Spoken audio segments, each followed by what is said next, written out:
Hello everybody, and welcome to my initial impressions. Hang on a second, I'm going to actually drop this down a little bit, of H1Z1.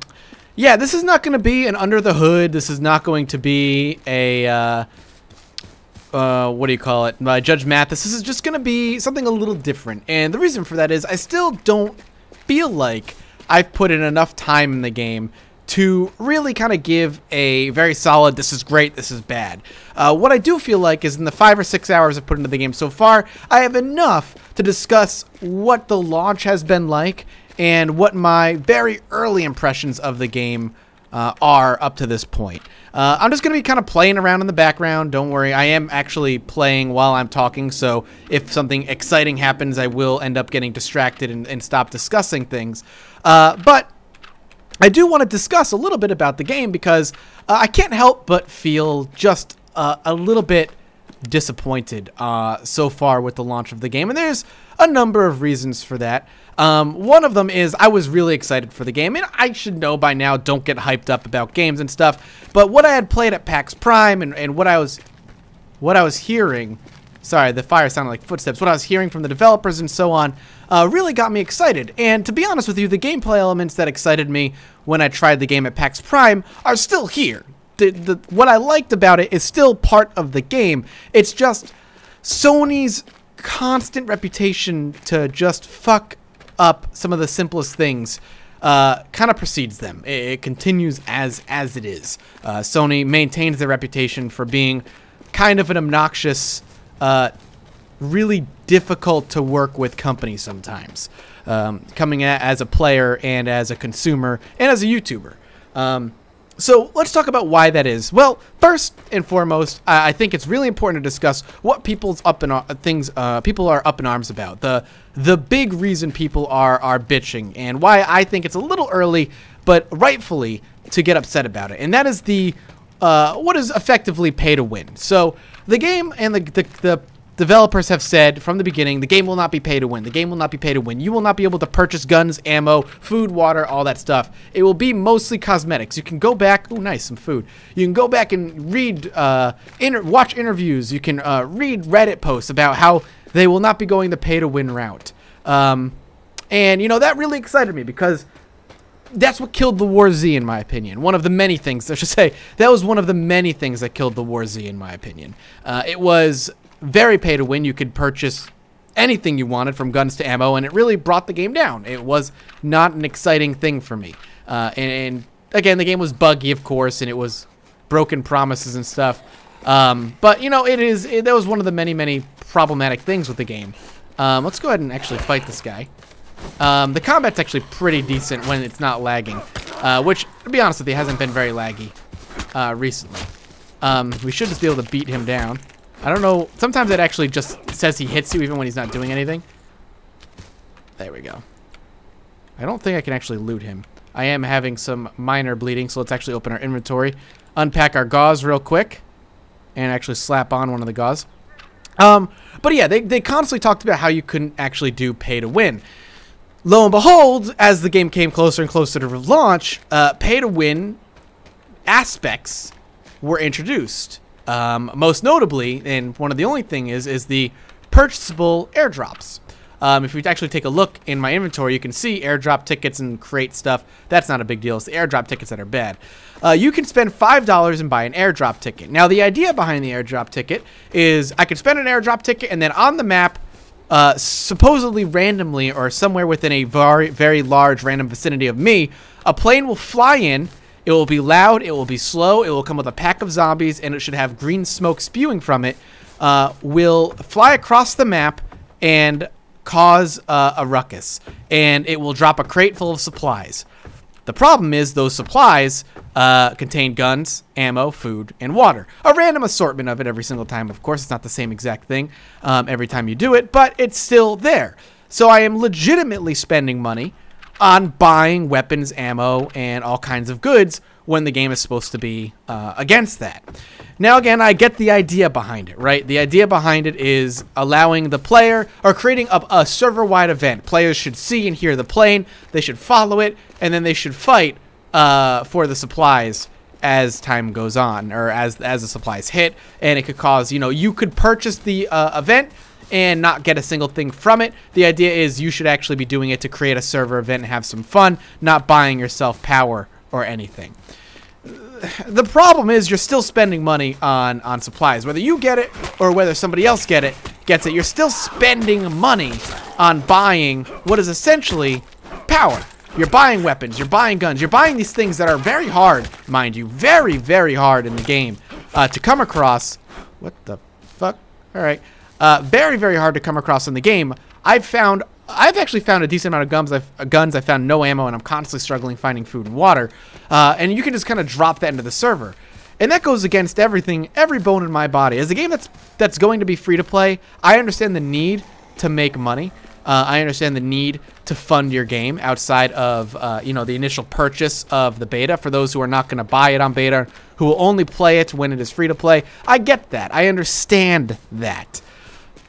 That, in my opinion, is the wrong way to go about it. They say that cosmetics don't sell well, but I can't help but point to Dota, to Team Fortress 2, to even League of Legends, games that have proven time and time again that purely cosmetic items do indeed make money, and they can make a lot of money for the developer.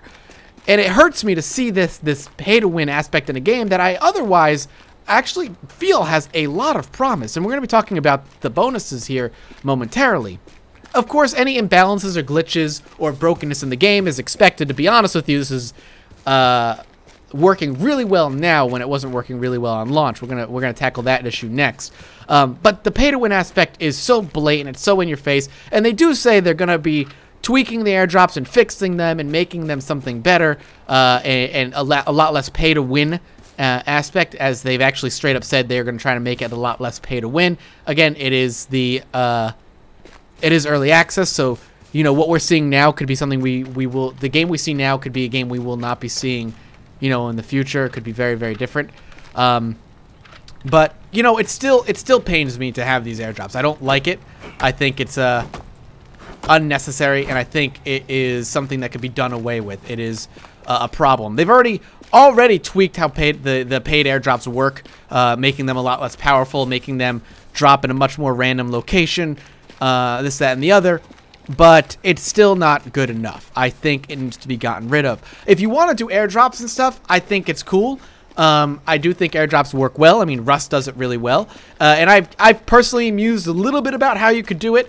I think you should be able to find, like, a radio that's barely functioning. It's a super rare item. If you find it, you can use it, and you can call on an airdrop, and then the airdrop will land. It's rare. It's really rare. So when you see an airdrop, it's really special. And, people will be clamoring for it a lot more. Paying for it as it is just empowers those with the credit card to call in airdrop after airdrop and try and get the loot that way. Now, of course, there are restrictions. You cannot call in an airdrop unless there is the server is half full. That way you can't go to an empty server, call in an airdrop, and get loot and be powerful on that server. And you can only call in an airdrop, or an airdrop can only be called in on a server once every, I think, half an hour or something like that. So obviously there are restrictions to make sure that there isn't a lot of airdrops being called in, but it's still not perfect, and I really think it needs to be addressed, and from my understanding, Sony is looking into addressing it. That being said, I want to move on to the next issue that the game has had since launch, and that was the launch of the game. And, John Smedley and Sony have come up with excuses as to why the game was so poorly launched, whether it be they didn't expect that many people to buy it or whatever. Here's the problem. All right, Sony, now listen up if you're watching this. I doubt you are, but if you are, you have launched MMO after MMO after MMO. Star Wars Galaxy, EverQuest 1, EverQuest 2, Vanguard, DC Universe Online. You have PlanetSide 2. You have so many MMOs under your belt that launching an MMO should no longer be a problem for you. Now, I have read John Smedley say this is not an MMO. This is a persistent session-based multiplayer online game. Look, is it massive? Is it multiplayer? And is it online? If you answer yes to those three, it is an MMO. Pretty simple. You keep botching launches. You keep botching launches. This is one of the worst ones. This is one of the worst botched Sony Online launches I have ever seen. The first 12 hours of the game, nobody could get on when you launched it. The next day, the game was up for maybe a maximum of 6 hours total the next day. It wasn't until day 3 or 4, I think we're on day 4 right now, before the game is playable, honestly. Because when the servers were up, the latency and the lag was so bad, it was borderline unplayable.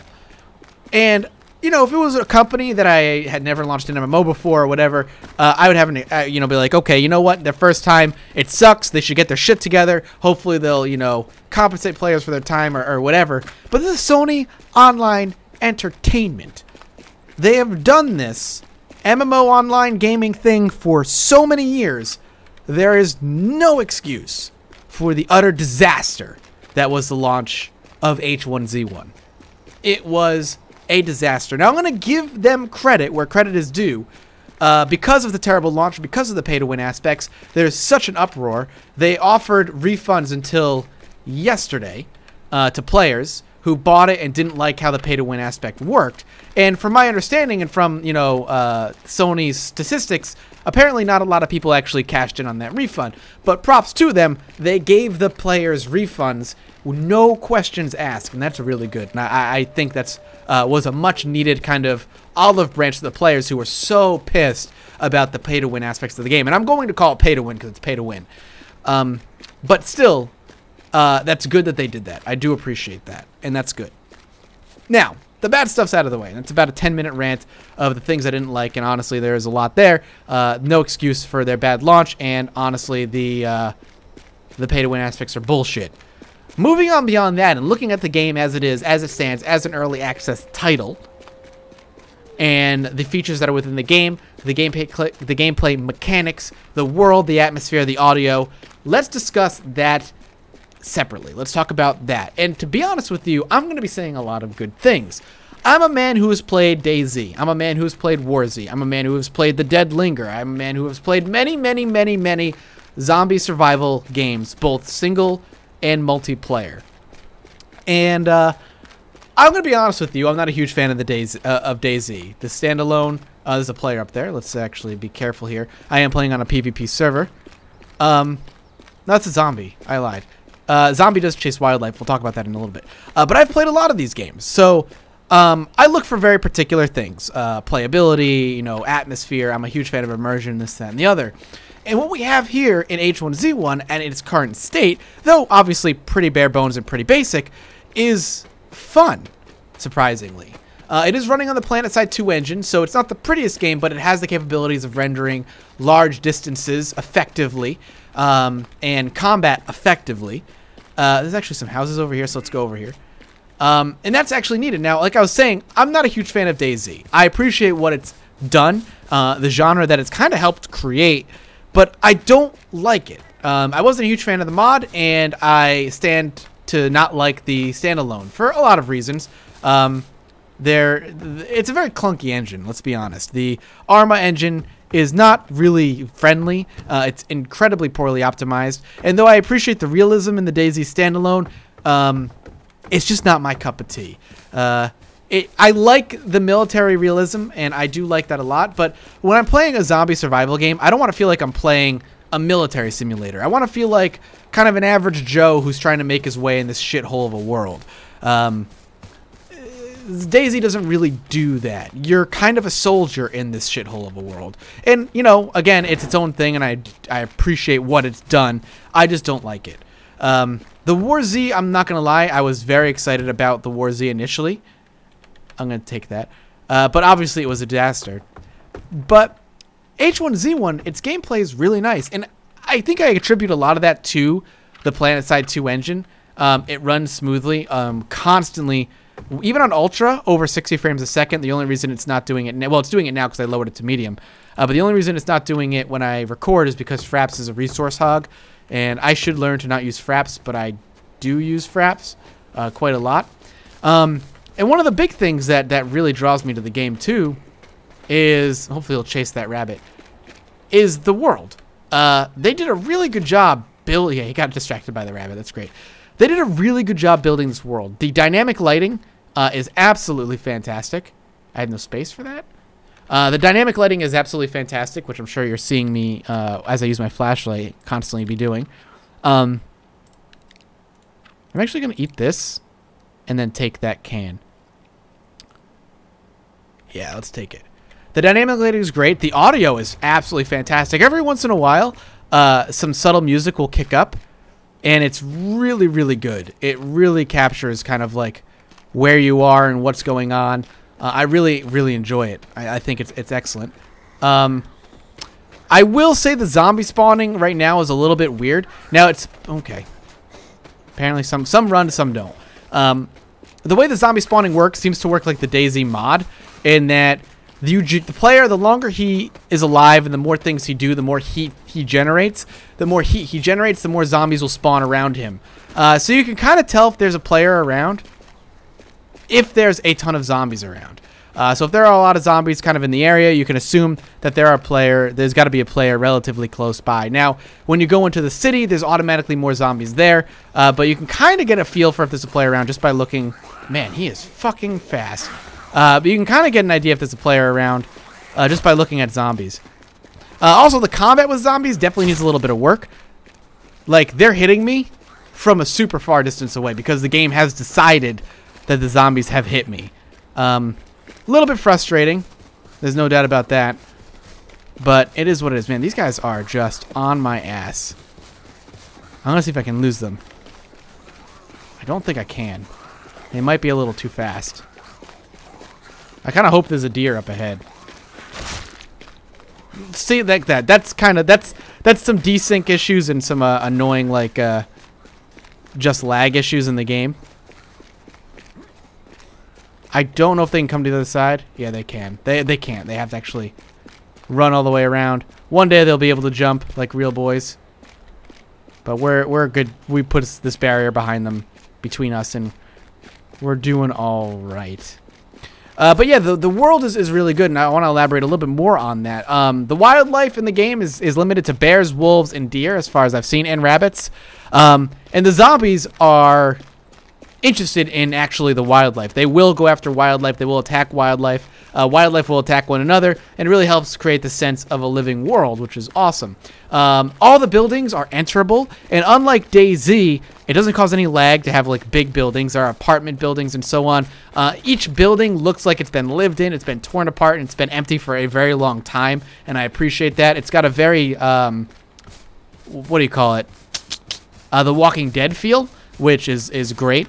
And when the combat's working, when you hit a player, when you hit a zombie, it actually feels really, really good. The connection between the melee weapon you're typically using and the opponent is satisfying. The sound, the crunch, the recoil of the enemy, all that is excellent. The world itself, as far as I know, is like 9 miles wide. It's huge and will take you a long, long, long time to traverse it. That also being said, there are cars and vehicles in the game, though they're super rare. I've only had one once, and it took me a lot of scavenging to get it working. And the game does pay off going off the beaten path. There's a zombie there. And exploring a little bit. And there are these little camps set up of like cars kind of parked in a circle, and there's a good chance of finding food and stuff. So I like that a lot. I do like that they do reward you for exploring, and the world, in my opinion, so far is worth exploring. And of course, as development goes on, there'll be more and more stuff for you to check out, and hopefully more and more stuff for you to loot. And the graphical imperfections, we'll call them, it not being the most graphically powerful thing in the world, isn't really that big a deal. I've actually been here before. The spawning areas seem to be relatively small right now. There is only, I think, like 2 or 3 different places you can spawn as a new player, and this is one of the places I've spawned before I've been here. And the reason for that, me realizing that and recognizing that as we search a little bit for food, is I remember being in this building and coming in from the back door and looking out the front door over here and having a bear right out there, which caused me to be a little bit afraid. There's another house over here, yeah, right over here. We'll check this out. But yeah, I do like the world. It's worth exploring. I think it's relatively appealing to look at, even though it's not the most, like I said, the prettiest engine in the world. And it does its job, and it does its job well, and I like that. It's definitely a more arcadey DayZ from my experience so far. It's not exactly super realistic, and if you're looking for super realistic, this is not going to be the game for you. It's not super realistic remotely.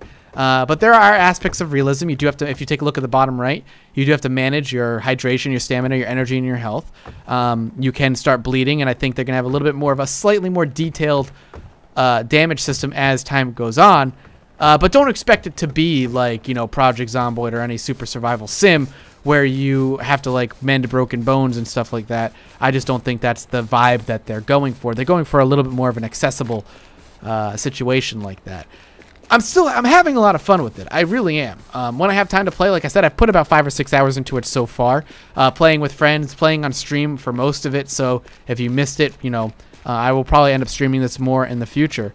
And I am enjoying my time with it. The crafting system is pretty cool. We'll cover that right now. The way the crafting system works is this is all the stuff I know how to craft right away. If you want to learn to craft more things, you have to actually go to the discovery thing and put an item over here. And it will tell you, hey, look, there's one possible unknown recipe for this empty bottle. None of your items are highlighted. You'll need to scavenge more and find the final component. So what it's saying is if you can find the right things, you can actually build certain things. Same thing with this.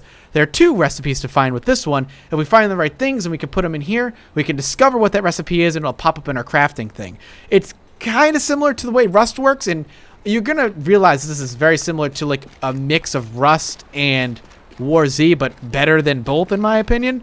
And I like that. I like that a lot. It's not overly complicated, but it's detailed enough and forces you to scavenge to kind of look around and grab things as you go. In fact, if we can grab some sticks, I will show you just how the discovery thing works, because I know there is definitely a recipe for some sticks. So if we go out into the woods, I can go out and grab some sticks from these little tree things right here. We'll just run up to them and just hit E a bunch, and we'll grab some wooden sticks. There we go. Perfect. Just going out into the woods and grabbing sticks. We'll pop this open. We'll go to discovery. We'll go to sticks. It looks like I might actually already know it on this character. I've already played this character. Oh, yeah, so that's what it was. I was going to discover the wooden arrow just by putting sticks there, but that's how it works, in case you were curious. Want to drop this right now. We'll just keep on moving. There's also weather in the game, which is cool. It can get foggy. It can get rainy. The weather doesn't seem to have any adverse effects on you yet, other than making visibility a little bit more difficult. But I assume it will over time. And I don't think actually I've been to this shop yet. Let's check it out. And these, like I said, I really like this. Loot, I will say, needs to be a little bit rebalanced. These are headlights, one of the 4 components you actually need to get a car up and running again. Because right now, as it stands, loot is incredibly rare. And I mean incredibly rare. The basic stuff, just to eat and stuff. Ooh, what is that? Yeah, we're going to take that. What I'm going to do, actually, is I'm going to rip this up. But, yeah, the basic survival stuff that you need in this game is super, super hard to come across. It is very, very difficult. It takes 100 out of our bulk. Man, that's a problem. Let's move this down. Let's move this down. Let's drop this. And let's take these black beans. Okay. I would love to see loot rebalance just a little bit so we can find a little bit more food. I'm not asking to just be handed food constantly. I definitely want to be scavenging. But as it stands right now, I'm playing on a medium pop server. So, you know, coming across players is a little bit more rare. And it's still incredibly hard for me to find food. Now, granted, maybe it's because I'm closer to the beginnings of, you know, the spawn point. But even when I was in the city playing before, I found guns more often than I found food and water. And that I think needs to be addressed. And I know they're going to be tackling that in the near future. Hopefully it's very, very soon. I think I'm hearing things. Now, I want to talk a little bit about players as well. And I keep tackling a bunch of random things, and I hope you don't mind. But I would actually highly suggest playing on a medium population server. And the reason I say that is because it has more of that feeling of The Walking Dead post-apocalyptic survival. You run into players, but it's scarce enough where it's scary and it's tenuous. I was playing on a high population server for most of my stream the other day, and players were everywhere. There was combat, it was chaos, didn't feel like a broken, destroyed world. It felt like Rust, where there was just players everywhere, people were fighting each other for fun. It took me really kind of out of the experience, and I wouldn't play on a high population server anytime in the future again. Medium population, in my opinion, is where it's at. It really has that lonely feeling, and when you do come across a player, it gets really, really scary. You don't know what they're doing. They could be friendly, and typically you've spent a lot of time looting, so you don't want to lose anything that you've come across. And it's really, really cool. I appreciate that. I think that's the thing that H1Z1 so far has gotten the most correct, is the atmosphere. It really is a fun game to just walk around and explore. And I would hope that they really do tackle some of the more pressing problems, most notably, obviously, the pay-to-win here. Night is setting in, and nighttime in this game is super eerie, and I love it. We have a map here, and it says not safe. That's actually kind of cool. I like that. The flashlight's not exactly best here. Charlie bit me, haha, heading west to Cranberry and Roll March. So we're there. So if we keep heading left, we're going to head over to, looks like Wake Hills Hamlet, moving over that way. Run Amok campsite is not safe, so I'm curious what that means. Is there a higher population of zombies there? A campsite here. And again, these remnants of these campsites really feels like the world has been in disarray for many, many years at this point, and I like that. I like that a lot. Alright, so we have some more food in here. I'm going to go ahead and actually eat a little bit. Mom's fresh chicken. It's going to help up with our energy, and we can free up some space for this. Oh, Mom's pink salmon. Everybody loves Mom's pink salmon. So, and that's excellent. We're going to keep moving. I don't want to stick around here too long. There are, every once in a while, you'll hear like a screech off in the distance and stuff. Really cool. There's a zombie right there. And it actually, in my opinion, gets pretty freaking spooky at night. Because your visibility is so limited and zombies are around. I would just... What the hell was that noise? Was that me? I would really like to see the spawning mechanics just tweaked a little bit. I don't like zombies spawning on top of you. I would like to see hordes roaming the world. I would like to see just zombies in certain areas and not just spawn on you to cause heat. The only thing I would say should cause heat is PvP, because nobody likes a griefer. And if there's a guy out there who's being a bandit, I don't want to say punish him for being a bandit, but make life of a bandit difficult as it should. And I think that's one of the best ways to balance a player being kind of a dick and just killing players for fun. I think that heat is a good idea. It just shouldn't exist as the only way hordes of zombies get spawned. I think that should be something that should be looked at. I like the idea of zombies roaming. I think Project Zomboid does it the best when it comes to just zombies in a persistent world. Now, there is player housing and player I definitely heard something.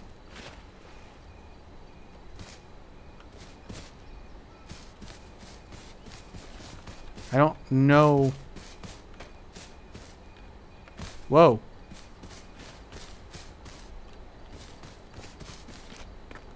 What the? It's in... Is it up there?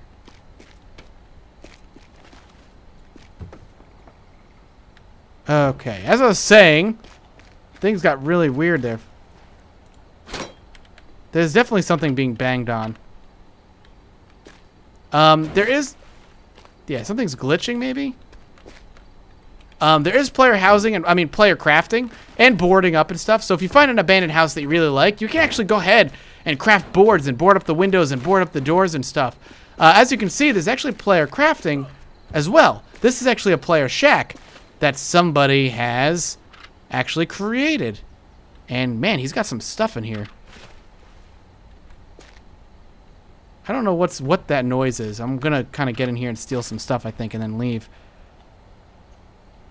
I don't see anything worth stealing in here, to be honest with you. I'm gonna take the hammer. And I'm gonna get the hell out of here. Which is very similar to Rust. You can build little shacks. If the door is shut, you need like a special code to get through it. There's a dew collector here? Yeah, this is a player built house here. Somebody's living here. And that's actually really, really cool. And that's something I really like as well. I do like the idea of being able to build your own kind of safe house and live off of it. I don't know what that noise is. Hello, anybody out there? Alright, let's just move. So, you know, all told, I think H1Z1 does a lot right. And there's a lot to like about the game. This is awesome. I love that. I took his hammer, though, so... Sorry, man. I'm just taking your hammer. That's all. Out of all the things I could have taken, just the hammer. There's hunting and stuff. You can kill animals and loot them and all that good stuff. But anyway, I do think the game does do a lot right. I think there's a whole lot of potential. I think that's where my final opinion rests, is that the game has a lot of potential. I do plan on doing a formal visitation and just playing the game and talking about it a little bit more. But I wanted to get my first impressions out there. They might be a little all over the place. They might be a little scattered. But I hope you understand why I think this game has potential, what I like about the game, and where Sony really fucked up. This can be the game that a lot of us want. This game has the ability to be the game we've been looking for a long time. And I do hope that it becomes that game. I do hope that we end up getting the game that I think H1Z1 has the potential to be, and the game that I saw it as in PAX and when I talked to the developers and all that stuff and everything that they were talking about prior to release. I'm curious what your thoughts on H1Z1 are. I would recommend or urge you to leave them in the comment section below. I think there's a lot to be discussed here, and I don't think Sony should get away from any criticism. I do think, though, that people did do a knee-jerk reaction really early on and kind of condemned this game before it even gave it a complete chance. I would say, see where it goes. Might not be in the realm of purchasing it now, purchasing it in early access now. I do think it's worth keeping your eye on and see where the game is in 3 or 4 months. And then maybe we'll have the game that I think we were expecting on our hands. Thank you guys so much for watching. I hope you enjoyed this video. If you did, consider dropping a like. Your support means the world to me. And as always, I'll see you next time. Bye-bye.